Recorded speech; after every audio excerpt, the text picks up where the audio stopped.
এই একটি দুরূদ পড়ে আপনি পানিতে ফু দিয়ে ওই পানিটা যদি খেতে পারেন, ক্যান্সার থেকে শুরু করে যত বড় কঠিন রোগ আছে আল্লাহ তাআলা দূর করে দিবেন। আপনার যত বড় কঠিন রোগ আছে আল্লাহ তাআলা আপনাকে শিফা দান করে দিবেন, আপনাকে সব রোগ মুক্ত দান করবেন। যত বিপদ আছে আপনার, অনেকে ডাক্তারের কাছে যায় কিন্তু ডাক্তার বলে যে না, আর কোনো চিকিৎসা নেই, কিন্তু আপনি যদি তখন এই দুরূদ পড়ে পানিতে ফু দিয়ে ওই রোগীকে খাওয়াতে পারেন, আল্লাহ তাআলার রহম ও বরকতের আপনি ফুলঝুরিতা দেখতে পাবেন। আল্লাহ তাআলার দেয়া রহমের গাইবী সাহায্য আপনি দেখতে পাবেন। পানিতে ফু দিয়ে আপনি এটি খাওয়াবেন।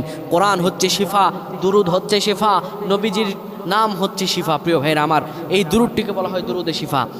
এক গ্লাস পানি নেবেন, পানি নেওয়ার পরে এরপরে আপনি দুরূদটি পড়বেন। দুরূদটি হলো আল্লাহুম্মা সাল্লি আলা সাইয়্যিদিনা মুহাম্মাদিন বিআদাদি কুল্লি দাইন ওয়া দাওয়াইন ওয়া বিআদাদি কুল্লি ইল্লাতিন ওয়া শিফা।